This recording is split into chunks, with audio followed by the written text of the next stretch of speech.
Hello, everyone, joining live or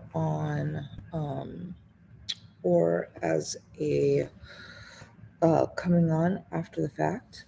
I didn't really do a lot of or any promotion this week. I've had a really busy week. Um, so I imagine that most people are going to be watching this later on. Um, and I'm going to be talking about a topic that's probably near and dear to a lot of people right now. So I imagine that there's going to be um, questions and comments that I will be actively looking for throughout the week because I really do want to open the discussion more and break down the stigma around the discussion that we're going to be having today. So, again, thank you all so much. Again, my name is Mandolin Moses, and today we're going to be talking about money. This particular week, I feel like energetically, collectively, and for myself personally, it's something that's just been a big um, issue.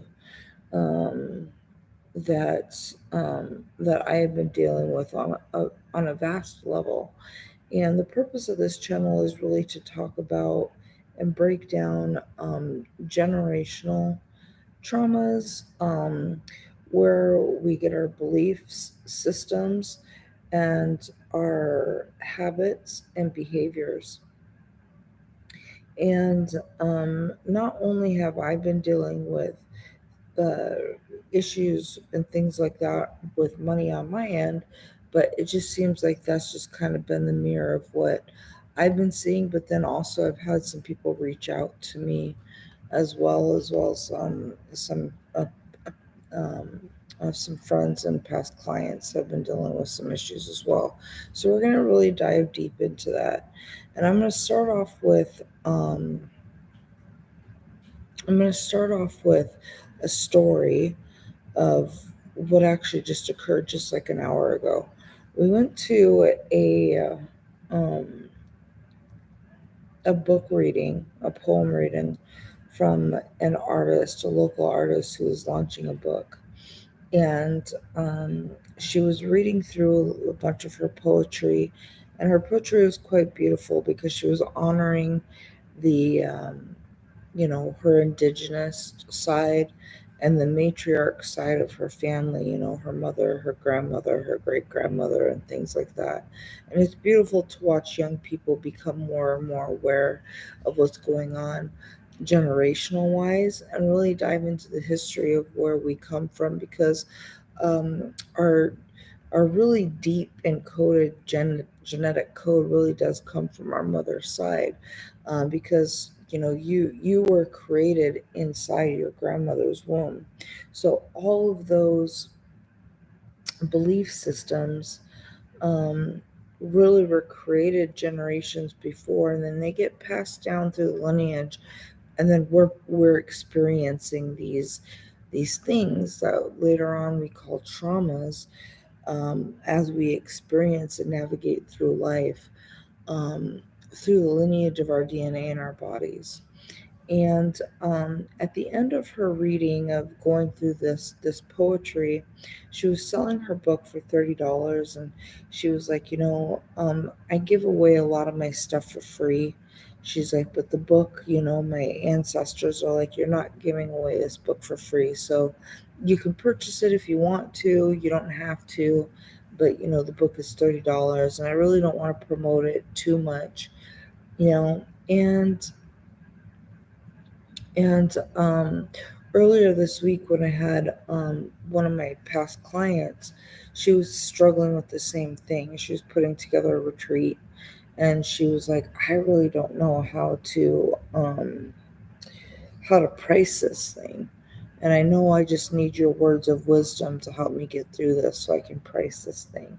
And she's using all these basically tactics on how to price these things. And one of the things that I said back to her was, you're showing up as a service for other people, and you're not a commodity.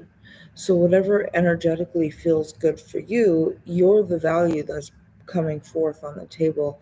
You don't need to justify what you're charging to other people, um, because society has placed a value on a piece of paper, and this piece of paper gets to dictate the value that you give to your clients.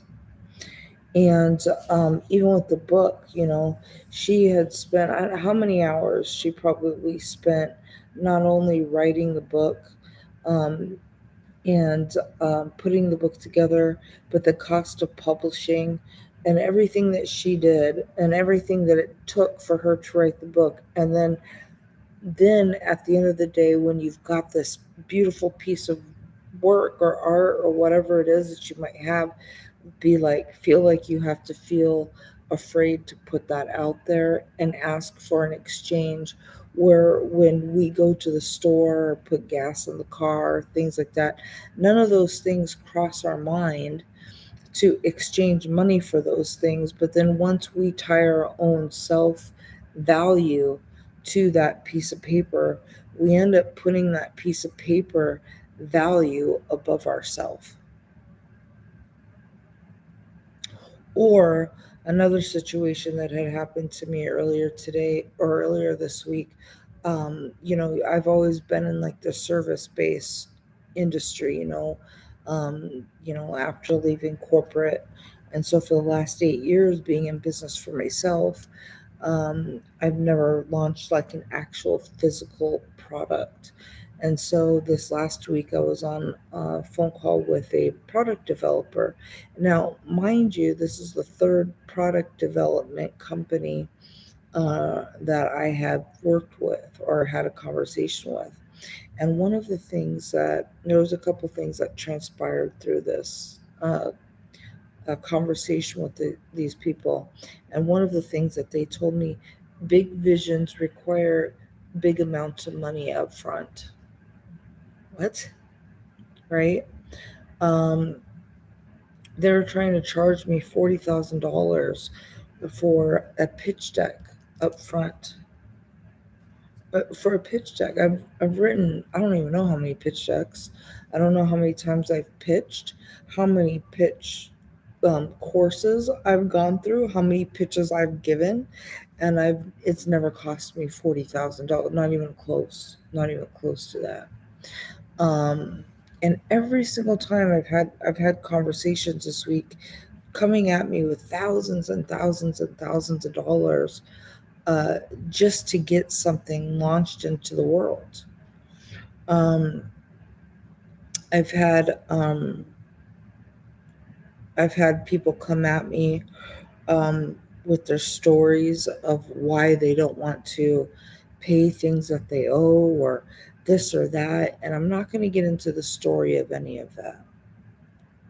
But what ended up transpiring for me was connecting into basically my story of what I grew up with and why this company and why I show up and do this is so important to me.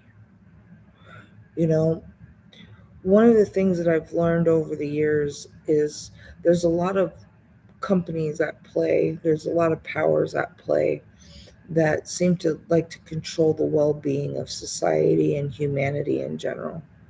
And at the end of the day, at the core, whoever controls the food controls all the money in the world. And um, we were driving by, and I saw this homeless guy sleeping on a bench, and around the neighborhoods, there's always signs that say, "Don't feel obligated to give money to panhandlers." And it really breaks my heart that that is really. I was sharing with my friend that our tax dollars spent tens of thousands of dollars for our government to justify printing out these metal signs, paying people to bury these into the ground to tell society that it's okay not to feel bad, to use your compassion to help somebody else in need.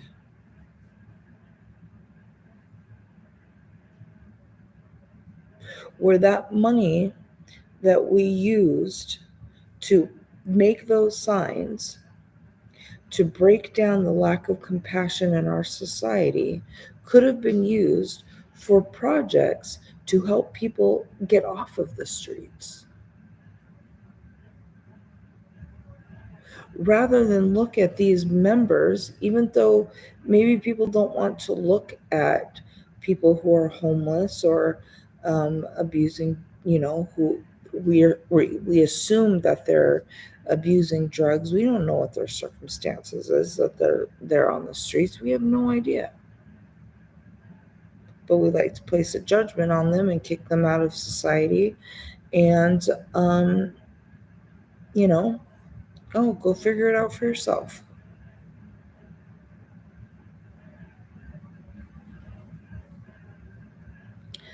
Growing up in our household, we rarely had food in our pantry.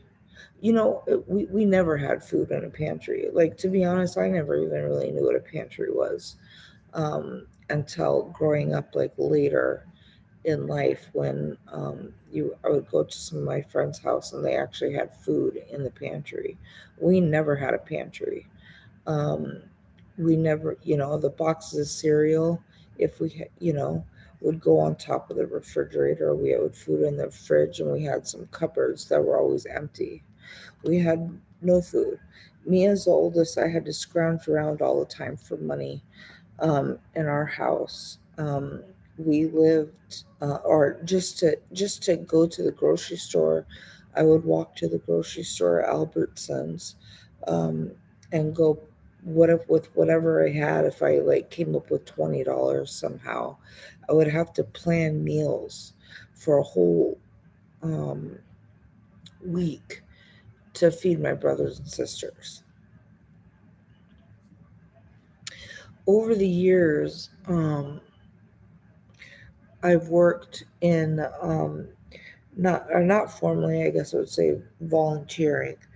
I've worked in the education. I've always volunteered and worked with the kids on my kids' school. And in my travels, I worked with certain orphanages and elementary schools and things like that. And listening to the stories of kids having to dig through the garbage so they could have food over the weekend or to take it home, or selling drugs to feed their younger brothers and sisters. Like the stories I've heard over the years, I could write a book.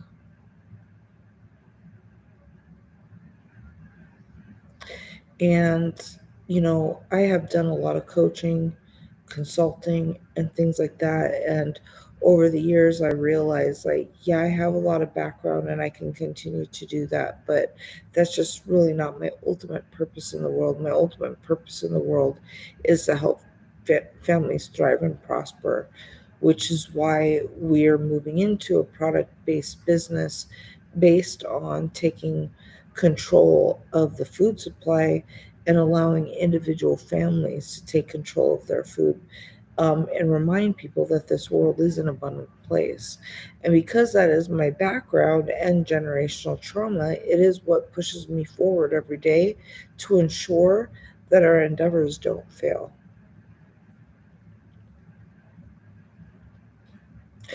And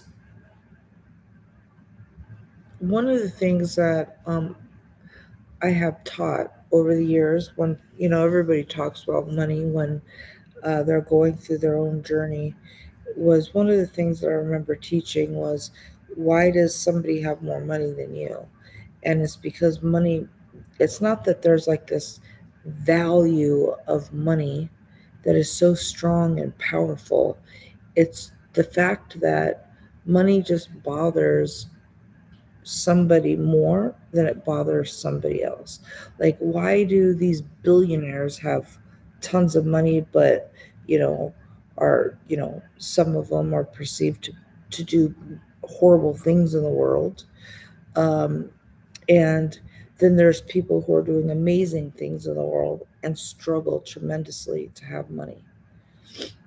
And it is, at the end of the day, because money bothers one person over another.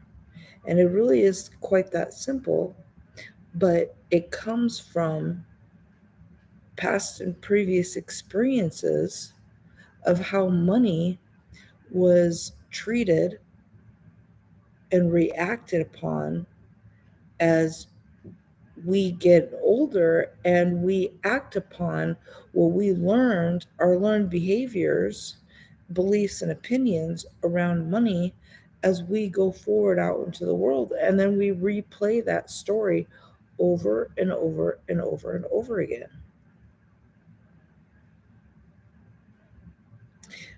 Years ago, you know, uh, right before 2020, 2019, I lost a ton of money. I lost everything. I lost my business. I lost everything. And I built my business from scratch. And to watch me go from,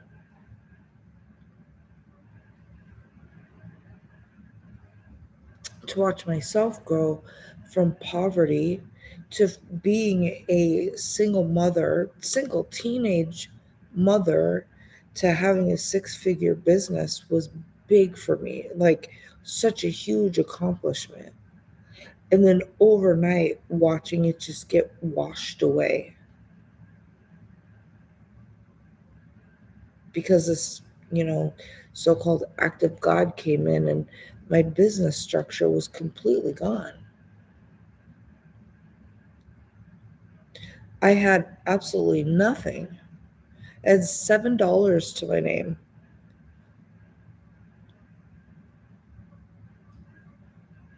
I get into my car and I was like, I don't know where I'm going to go or what I'm going to do. And I'm trying to think about what park I was going to sleep in that night. It's February, so I didn't know how I was even going to stay warm. I had a thought that crossed my mind. I was like, oh my God, call my friend Crystal. So I called my friend Crystal, and thank God she was working right down the street and was able to let me stay at her place for 4 days. And from then on out, I had to try and figure out how to rebuild myself, as not only did I watch everything that it is that I built just get washed away, everything was washed away all at once. So I was in a very deeply emotional state. And then, after trying to rebuild myself afterwards, wondering why I wasn't as resilient as I was before, not realizing that this was the beginning of me unraveling the deepest, darkest places in myself that were completely unconscious, that I didn't really know existed, because it was time for me to start diving really, really deep into the generational traumas of the ones that came before me.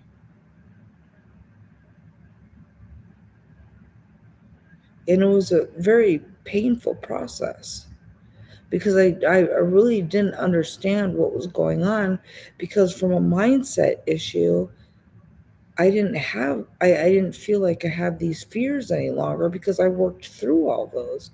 I mean, obviously I had reached such a level of success that those fears were just not present for me consciously.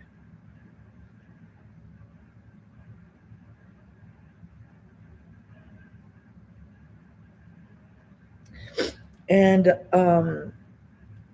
you know,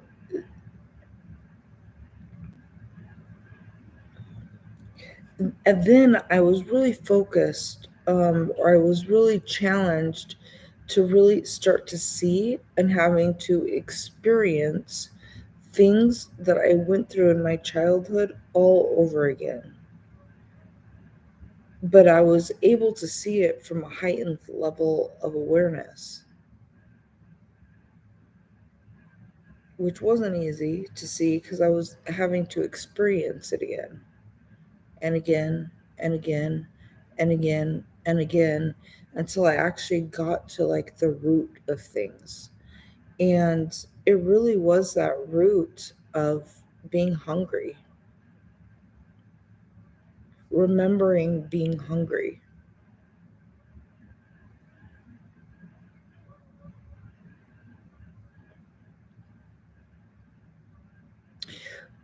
We all have the ability to show each other compassion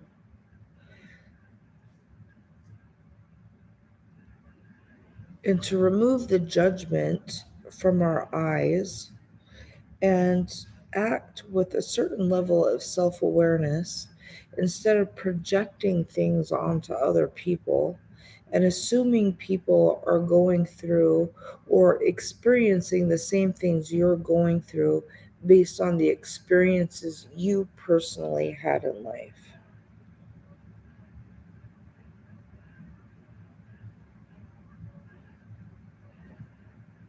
Because we all come from a wide array of backgrounds.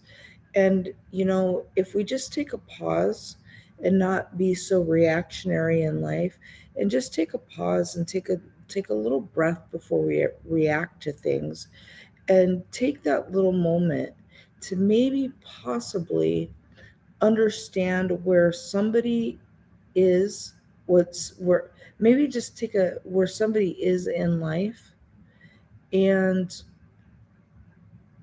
challenge yourself to put yourself in their shoes.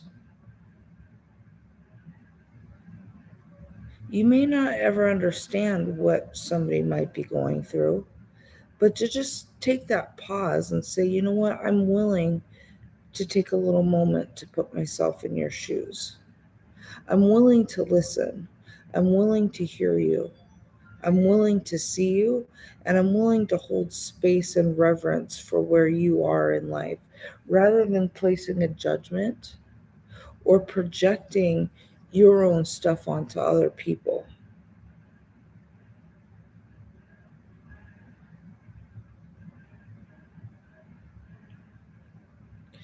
You know,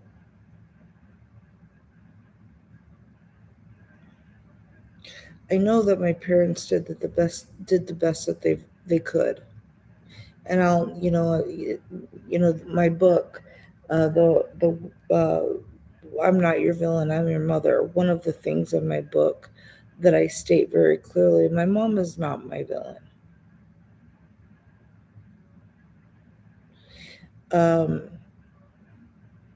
and although our circumstances growing up were not the best, they definitely were not ideal.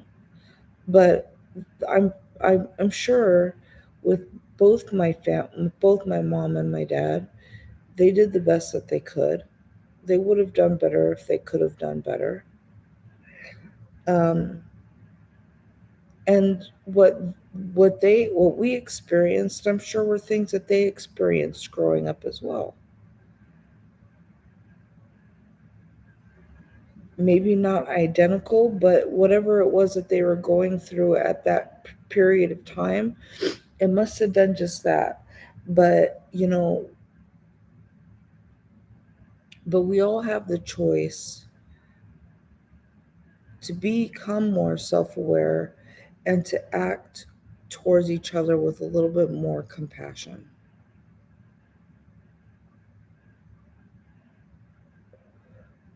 and finding innovative solutions in order to be more compassionate towards others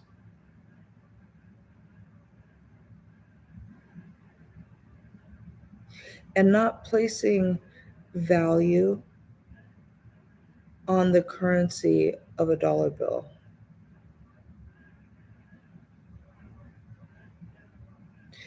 Um, not being afraid to ask for value for your products and your services,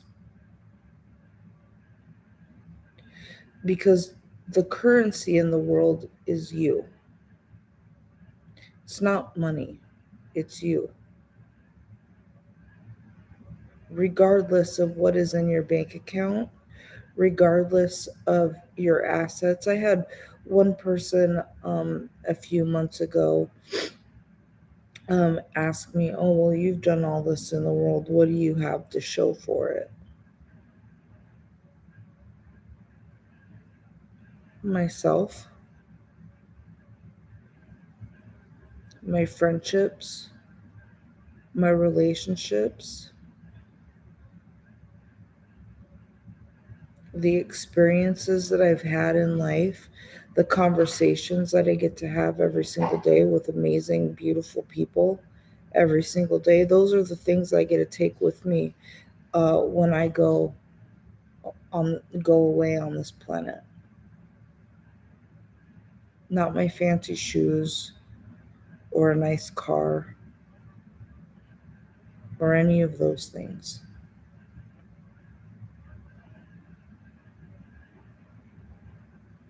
Not that it's wrong or bad to have any of those things, because it's absolutely not. We're all entitled to have a life of luxury. But the real purpose of this video is I really want to really stress the importance of realizing, or of everybody here watching it, the true value and the true currency on this planet is you. And it's you showing up as an individual expression of you. Ever since COVID, I've been sharing the message that art is the new currency.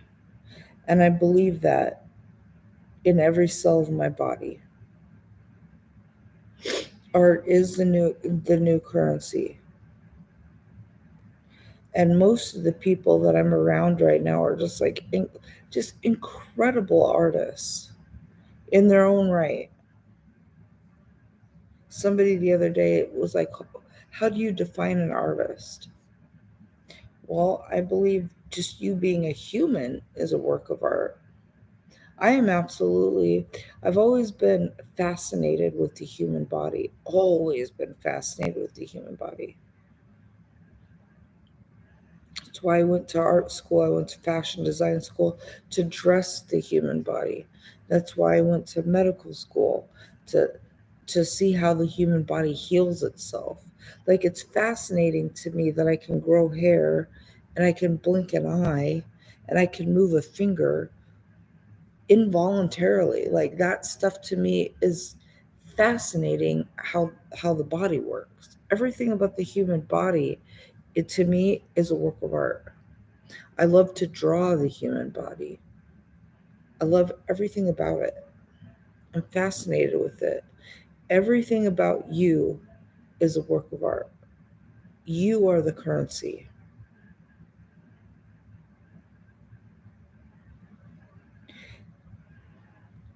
You are not a transaction. You shouldn't be strong.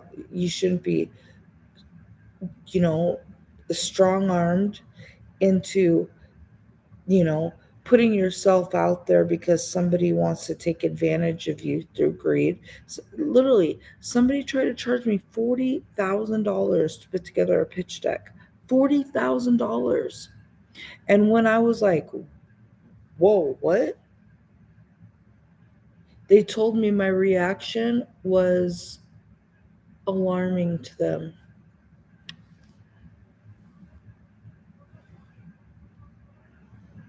Your reaction is alarming to me. Trying to make me feel bad because I understand. My comment was, I'm not new to the game. My background is in business consulting. I don't care how much money I don't care if you had $100 billion in your bank account. If a client came to me and somebody sold them a $40,000 pitch deck, I would say, hell no.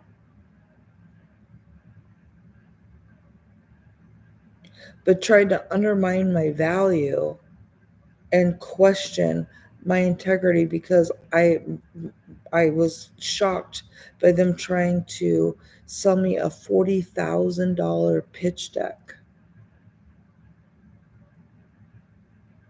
and trying to make me feel bad and tell me that I'm not ready in my business because I wasn't willing to invest somebody's salary, yearly salary, to create a 10-page PowerPoint presentation.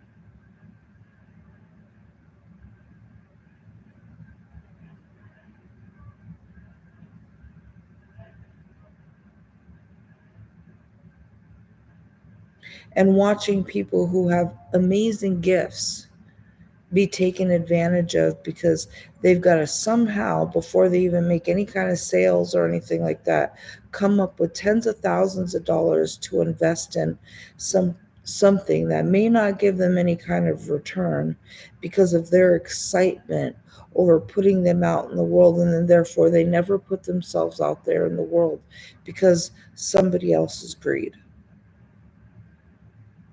or power play.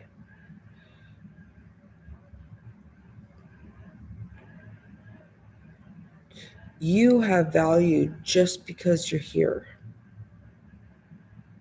And it's not attached to your bank account. It's not attached to a dollar bill.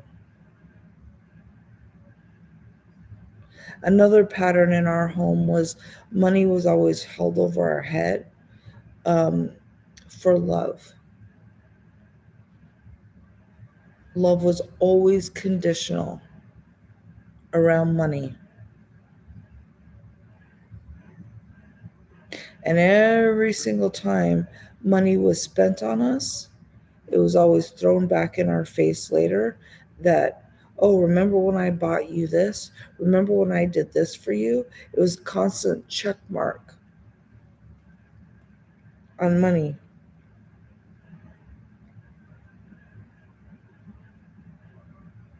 I was recently in a relationship with someone who was incredibly wealthy, and I was constantly running from the relationship because he was trying to give me money. And my body remembered, well, if he gives me money, that means he's placing conditions on his love for me. So I'm gonna push him away and push the money away.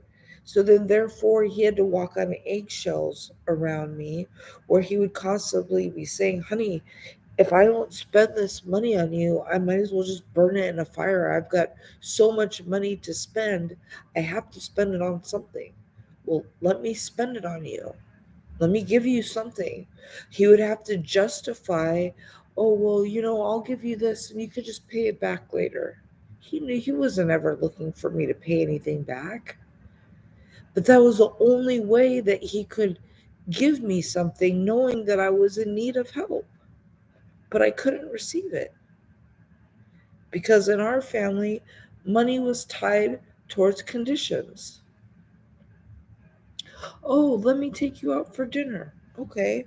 So we would go out to dinner, and then all of a sudden, the bill would come. Oh my God, this is so expensive, making us feel guilty because we were invited to go to dinner. And then it was like, then you feel guilty. Oh, I wish I wouldn't have ordered that because clearly it was too expensive.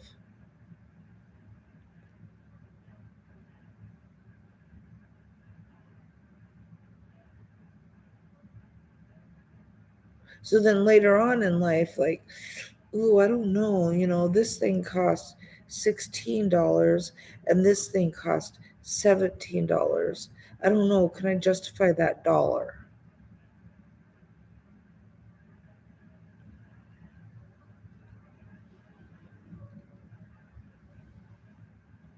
You know, another thing that I experienced, especially um, as I'm moving forward and further into my business, is um, doing all the work, and then like especially uh, doing all the work, and then last minute the craziest things happen where I lose financing or the money doesn't come through.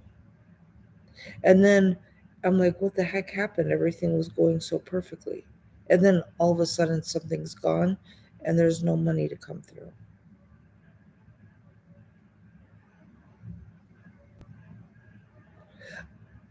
I grew up with a really deep seated fear of money. And then having to experience it over and over and over and over and over has been an arduous process for me. And I'm happy that I was able to see and experience these so I can witness like what is going on. But then I realized it didn't start with me, and these are not my beliefs. And as we're getting ready to launch our first product, like physical product this week, I'm so excited about it. But this last week, I was like, as I was, getting all of the uh, our bottles, our stuff back from the graphic designer, and all these things coming in, getting our website, getting everything that it is ready to get this product launch. In the back of my head, also having to fight back the fears that, oh my gosh, this isn't going to work out anyways, and I'm just watching money fly out the door, and this is going to be just one of those other product projects that just end up failing again.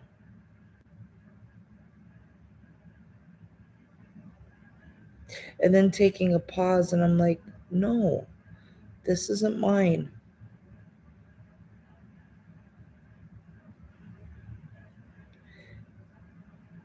And I had this experience with somebody doing that to me this week, projecting their money fears on me. And although I was pretty hurt by some of the things that were said in the actions, I was actually at the same time very grateful because it challenged me to look a little bit deeper where I was still holding on to fear around money. So I no longer have to experience that any longer.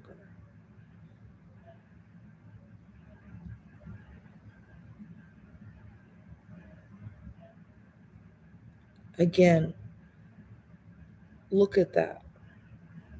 I really want everybody here that watches this later on to really understand that the value is not on those digital numbers that do not exist, that are not reality, on your bank account or on that piece of paper that you call a Benjamin Franklin. You are value just because you're here. And I don't care if you sleep on a bench on the street or if you live on the biggest home on the top of the tallest mountain.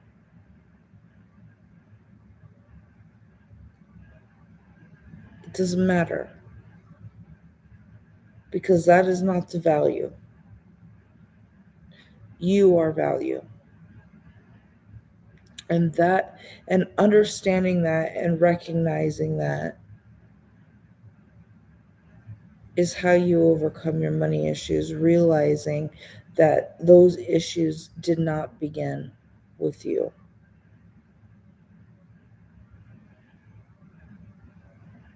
I want to thank every single one of you who watched this, who are going to comment later. Um, Feel free to direct message me or comment on the video. Um, I also want to let you know I'm going to be posting our links this week as we get our website up, www.teslashrooms.com. Uh, we've got, we're going to be launching our very, very, very, very special tea blend, as well as other products. And our product lines are going to be growing and growing and growing as we really do look to aim to break down um, um, the system of food um, insecurity in this world. It's my aim, it's my passion, and my goal in life. I really want to see every single family on this planet thrive and prosper, and it begins with taking control of our health and our food. Um, and we also are going to be doing a retreat for men in September. I'm going to be doing a separate video on that. And if that is something that you're interested in, please feel free to direct message me. And if you like this message, please share it with other people. Definitely like and subscribe to the video.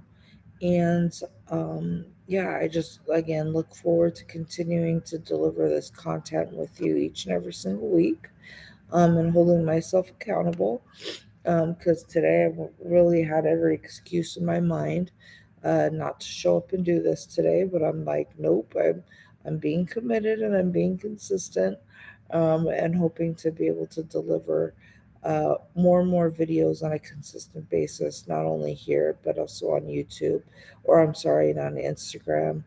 And for those of you who used to follow me on Facebook, I really don't see myself getting back on Facebook again, but um, you know, we'll see. But I energetically right now it just doesn't feel right. But anyways, I hope you guys finish your weekend off strong. Have an amazing week, and just go to bed tonight being feeling empowered that you are enough. You are enough. And um, I just want to let you know, even if I know you or don't know you, I just want you to know how much I do love you and hold you in deep, deep reverence, just as a fellow human being. Because no matter where you're at in your life, you do deserve to be honored as a part of our society and a valuable piece of our humanity and our existence as a unit, a whole. We are one, and so you do belong. With that being said, thank you so much. My name is Mandolin Moses. Again, take a look at our website, which will be up in a few days, www.teslashrooms.com. And of course, signing off with love.